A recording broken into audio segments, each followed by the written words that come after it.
For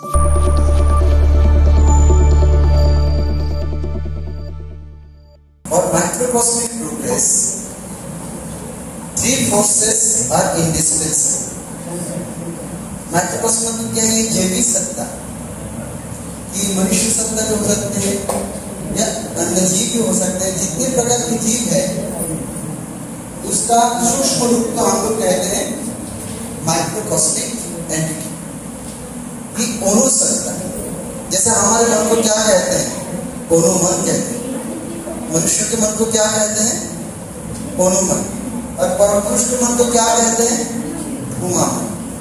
तो हमारे लिए ये शब्द आते हैं माइक्रोकॉस्मिक, और परम पुरुष के मन के लिए आता है मैक्रोकॉस्मिक। मैक्रोकॉस्मिक इसके लिए तीन आवश्यक क्या है? फोर्स है, शक्ति है। क्या है? फर्स्ट है physical flash, physical flash. Second है साइकिक फ्लैश, और नेक्स्ट है कॉस्मिक अट्रैक्शन और एट्रैक्शन ऑफ द ग्रेट। तीन फोर्स है। क्या क्या है? एक हो गया फिजिकल फ्लैश, दूसरा हो गया साइकिक फ्लैश, मतलब भाव संघात या मानसिक संघात, और तीसरा है एट्रैक्शन ऑफ द ग्रेट।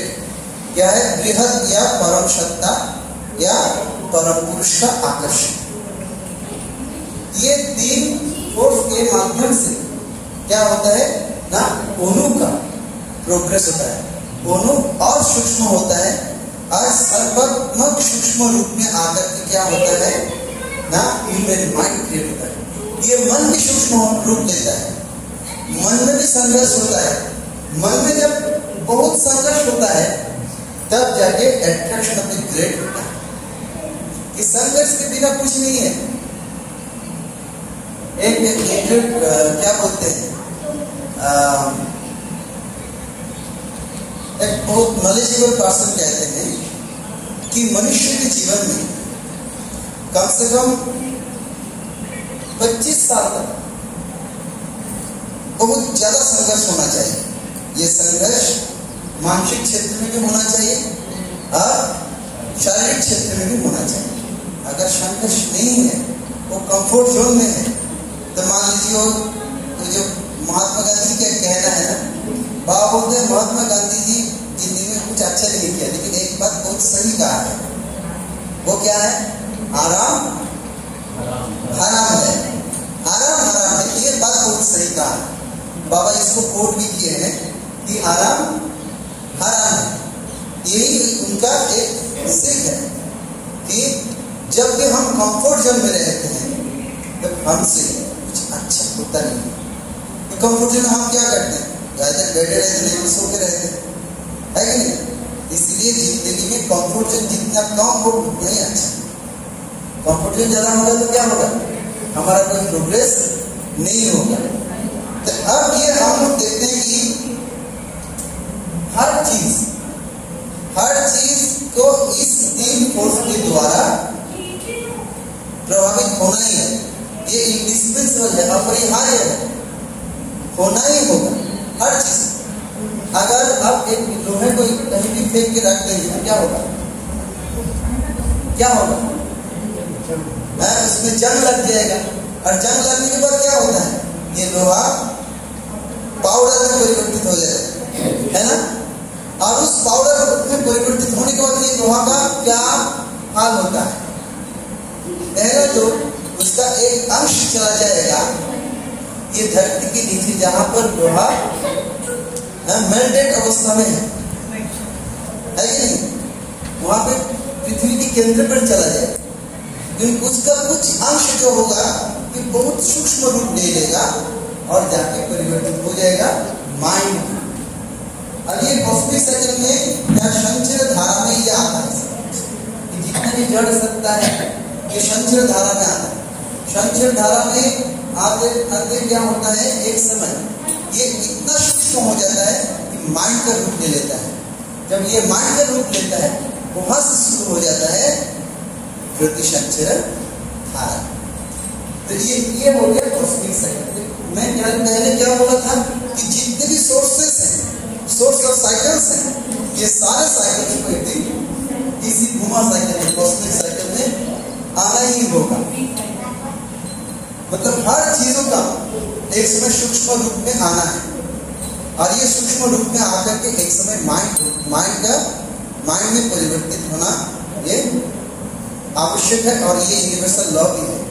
इसलिए बाबा आनंद सूत्र में कहा है कि तीव्र संघर्षेन चूर्णी भूतानि जड़ानि चित्तानो मानुषता, कि तीव्र संघर्ष के द्वारा ये जड़ पदार्थ ये सूक्ष्म रूप लेकर के एक समय मन बन जाता है। अब ये मन अचानक ह्यूमन माइंड नहीं होगा, क्योंकि उस पर भी भाव संघात होगा। अब ये भाव संघात के बारे में डार्विन क्या कहते हैं कि हमारे जो जितनी भी सृष्टियां हैं, इस सृष्टि में किस तरह के भाव संघात के द्वारा ये ह्यूमन फिजिकल स्ट्रक्चर मिला, तो इसे कहते हैं कि विवर्तन, रिवोल्यूशन। ये विवर्तन के द्वारा, जैसे मान लीजिए कि सृष्टि के पहले ये धरती पर, इस धरती के उदाहरण हम देंगे क्योंकि इस बात को हम ज्यादा जानते हैं। इस धरती में जब पानी बहना शुरू हुआ, तो पानी जैसे मान लीजिए गंगा का सोर्स कहाँ पर है? उत्पत्ति गंगोत्री में हुआ, और गंगोत्री से जब वो बहने लगती है तो वहां पे एक झरना की धारा के जैसा बहुत छोटा सा धारा है। उस धारा को चाहे तो कोई भी बच्चा इधर से उधर पार कर सकता है ना। लेकिन जहाँ गंगा बहुत बड़ा हो गया है, नदी के रूप ले लिया है, वहां क्या कोई भी छलांग मार के क्या पार कर सकता है? क्योंकि वहां नदी हो गया, बहुत बड़ा हो गया। और यही गंगा जब बे ऑफ बंगाल के साथ मिलता है, वहां पे गंगा के साथ बंगोपसागर के साथ जब मिलता है, वहां पे मिलने से पहले और उस जगह में भी मैंने गया था, उस जगह में गंगा को देखने में समुद्र जैसा ही लगता है। उसमें एक चीज एब्सेंट है, क्या है? समुद्र की लहर। ये बड़ा लहर समुद्र का है, पर नदी में नहीं है। लेकिन जहाँ नदी और समुद्र मिल रहा है, वहां पे लहरें आकर के गिर रहा है समुद्र का लहर। लेकिन वहां तक पहुंचने में गंगा जब एक साइड सब देखेंगे तो दूसरी पार्ट दिखना, किनारा दिखना असंभव है, दूसरी किनारा नहीं दिखाई देता है। तो समुद्र के पास जाते जाते वो भी इतना बड़ा हो जाता है तो उसका भी एक पार्ट से दूसरा पार्ट नहीं दिखता है, ऐसा हो जाता है। तो अंत में क्या होता है कि ये जो ह्यूमन माइंड कि ये विवर्तन, तो ऐसे जब ये धरती के साथ पानी का जहाँ तालमेल हो जाता है, वहां पे पहला जीव आता है। उस जीव का नाम क्या है? एनीमा, वही फर्स्ट जीव। तो जब माइंड बनता है, वो मन किस जीव के शरीर में आकर एडजस्ट करते हैं? पहला मन एमीबा के शरीर में। और अमीबा क्या होता है ना, वो खुद को तोड़ता है, तोड़ करके फिर दूसरा देह बना लेता है। ये एमीबा का सिस्टम है, क्योंकि वो एक कोश है, इसलिए खुद को तोड़ने से अर्ध कोश बन जाता है, और एक कोश एक जीव हो जाता है, एक एमीबा हो जाता है। तब एक दिन एमीबा सोचा होगा कि मैं खुद को कितना तोड़ूं,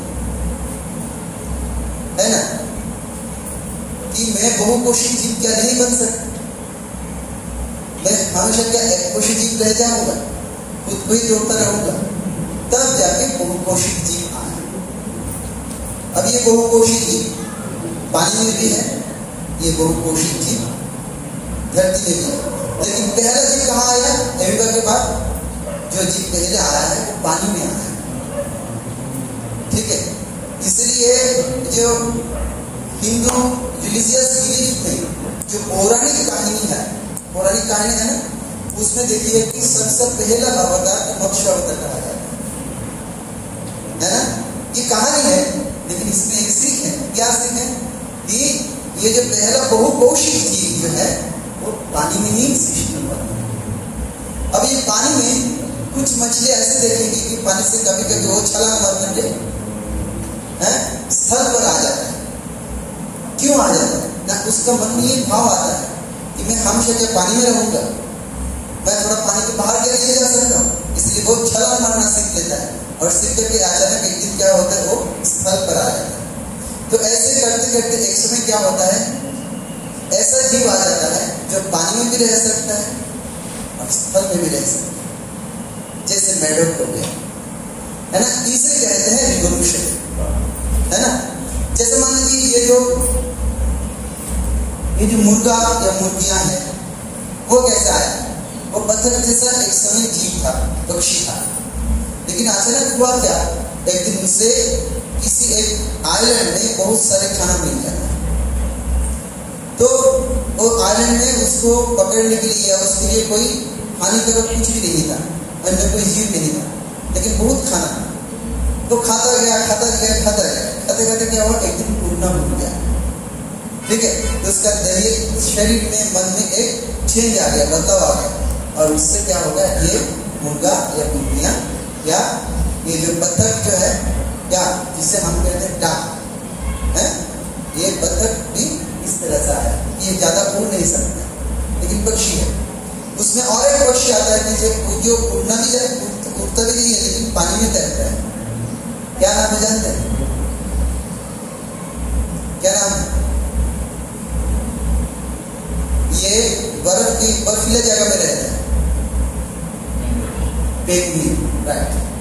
तो ये सब मानसिक विवर्तन के साथ साथ होता है। पेंगुइन जेंटलमैन जिसे कोट पहना हुआ जेंटलमैन जिसे दिखता है दूर से, है ना। हाँ, ये पेंगुइन है। तो अब हम क्या देखते हैं कि ये जो जैविक आधार या बॉडी का जो चेंज हो रहा है एक जीवों से दूसरे जीवों में, वो किस आधार पर हो रहा है, साइकिक क्लेश के आधार, भाव संघात। तो उसको उस जीवन में रहना नहीं है, वो सोचता है कि मैं कुछ और करूं और कुछ करूं, तो उसमें थोड़ा बहुत फिजिकल चेंज आता है, लेकिन उसको नेक्स्ट जनरेशन में ऐसा कोई आ जाता है जो उसकी तरह नहीं है, पूरा का पूरा डिफरेंट है। उसका थोड़ा बहुत गुण है, लेकिन उसका चलना फिरना रहना सहना कुछ अलग हो जाता है। इसी तरह विवर्तित होते होते एक समय सबसे बुद्धिमान प्राणी आ जाता है प्राणियों में, वो है बानर, मंकी, बहुत बुद्धिमान होता है। बाबा कहते हैं कि बानरों का भाषा भी 800 से 900 शब्द भी है ना। तो उसमें बुद्धि का बहुत कुछ गुणवत्ता हम लोग देखते हैं कि बुद्धि का प्रयोग वो करता है, डिफरेंट काम। अब ये मंकी जो है उसमें भी मेंटल चेंजेस आते रहते हैं, और धीरे धीरे बानर से शिम्पांजी, उससे थोड़ा ज्यादा बुद्धिमान होता है, शिम्पांजी से ओरांगुटान, उससे हो जाता है कि बनमाना, है ना।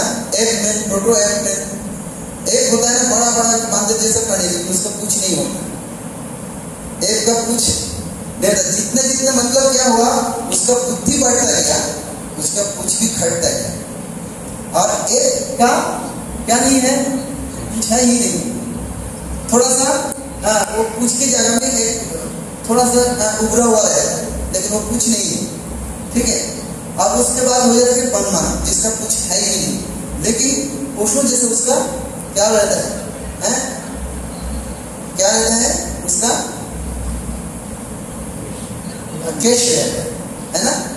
और उसके बाद जब मनुष्य बन जाता है, उसके शरीर में पशु जैसा केश नहीं रहता है और कुछ भी नहीं रहता है, उसका शरीर पूरा सीधा हुआ होता है, रीढ़ की हड्डी पूरा सीधा रहता है, और ये सबसे ज्यादा बुद्धिमान है। और जीव देह में सबसे विकसित देह मनुष्य का ही है। इसके बाद और कोई देह हम लोगों को नहीं दिख रहा है और नहीं भी मिल रहा है। इसका मतलब क्या है, ये फिजिकल क्लैश से जितने भी हमें फिजिकल और साइकिक क्लैश के द्वारा हमें जितने भी बॉडीज मिला है, सबसे ज्यादा डेवलप्ड बॉडी क्या है, ह्यूमन बॉडी है। ह्यूमन बॉडी के बाद और कोई फिजिकल प्रोग्रेस हम नहीं देख पा रहे हैं। तो हम प्रोग्रेस कहाँ है, क्लैश कहाँ पर है, psychic clash. Skill human body में आकर के हम लोग का क्या है, क्लैश इस जगह पर होता है, साइकिक क्लैश होता है, भाव शंका। और भाव शंका किस लिए होता है ना, वही पॉजिटिव साइकिल हमें प्रतिसंचय से ला करके हमें प्रतिसंचय की ओर खींच रहा है। ये प्रतिसंचय की ओर जब खींच रहा है, तो उस समय हम अट्रैक्शन ऑफ द ग्रेड को फील करते हैं। लेकिन अगर किसी के मन में अट्रैक्शन ऑफ द ग्रेड इसलिए है कि बोलते बाबा कहते हैं आनंद सूत्र में नालबे सुख मस्ती घुमाए सुख, हमें गॉड अट्रैक्ट कर रहा है, इसलिए हम किसी सीमित वस्तु में सुखी नहीं होते। होता है क्या कि जिसके पास एक घर है, एक मकान है, वो क्या सोचता है मेरा और 2-4 मकान हो गया तो अच्छा है ना। जिसके पास हजारों है पैसा, वो क्या सोचता है मेरे पास लाखों हो तो बढ़िया हो जाएगा, लाखों है तो क्या सोचता है करोड़ों हो जाए। लेकिन ये सारे जो चिंतन आ रहे हैं कहाँ से आ रहा है? Actually attraction of the grade से आ रहा है कि वो खुद को बहुत बड़ा बनाना चाहता है, लेकिन उसको समझ में नहीं आता है कि साइकिक फ्लैश और फिजिकल फ्लैश दोनों के बीच में फंसा हुआ है। और फंसा हुआ है इसलिए क्या करता है कि कभी वो बड़ा तो बनना चाहता है, लेकिन वो चीजों को लेकर बड़ा होना चाहता है, जिसके चलते वो बहुत सारे धन इकट्ठा कर लेते हैं, बहुत सारे मकान बना लेते हैं, है ना। लेकिन जब ये सारे चीजें उसके पास आ जाता है तब वो देखता है कि ये किसी काम का नहीं है। इस तरह की एक क्या बोलते हैं एक कहानी है, ये है क्या बोलते हैं इसको सिकंदर बोलते हैं हिंदी में और इंग्लिश में अलेक्जेंडर की कहानी है। अलेक्जेंडर इस दुनिया में बहुत सारे राज्य को अपने अधीन कर लिया, तो जब और बहुत सारे संपत्ति हर देशों से बहुत सारे संपत्ति लूट करके अपने साथ लेके चले गए। ये क्यों कहाँ के थे? ग्रीक थे, ग्रीक योद्धा थे, ये ग्रीक सेनापति थे। तो उसने सारे धरती का जितने भी कीमती चीजें हैं सारी चीजें उठा करके अपने साथ लेके चले गए। जब वो मृत्यु का समय है उसका, उसने कहा देखो मेरा मरने के बाद तुम लोगों ने ये करना कि मेरा दोनों हाथ कफीन के बाहर रखना है। तो क्यों? लोगों ने पूछा क्यों ना? जिस अलेक्जेंडर ने इस दुनिया पे शासन किया है, लूटा है, किसके लिए? संपत्ति के लिए, और जाते वक्त कुछ भी नहीं ले जा पाए। तब जाकर उसको समझ में आया what is attraction of the grade, लेकिन उससे उसको कुछ करने का उपाय नहीं, लेकिन समझ आ गई है ना। तो उसी तरह हम लोग दुनिया में हमें कुछ हद तक क्या चाहिए? न पैसा चाहिए, धन चाहिए, लेकिन वो सर्वाइवल के लिए चाहिए। उतना नहीं चाहिए कि हमें एक्सेस हो जाए और दूसरे को घट जाए, दूसरे को कम पड़ जाए, सर्वाइवल के लिए भी कम पड़ जाए, ऐसा नहीं होना चाहिए। अगर हमारे पास एक्सेस आ रहा हो तो हमें ये समझ लेना चाहिए कि कुछ गलत हो रहा है मेरे साथ। तो इसको कैसे किया जाए कि हमें तो ग्रेड का आकर्षण में चलना है, परम पुरुष की ओर चलना है, और ये जितने भी धन हम इकट्ठा करेंगे तो मेरा बोझ ही बनेगा। तो इसलिए हमें बाबा ने इसलिए दिए हैं कि क्या दिए? जगत हिताय, मतलब कि हमारे पास जो धन आ रहा है उसे जगत के कल्याण में तो हम व्यय करें। ठीक है, ये है। तो फिजिकल प्लेस, साइकिक प्लेस और अट्रैक्शन ऑफ द ग्रेड, ये तो समझ में आ गया है कि नहीं?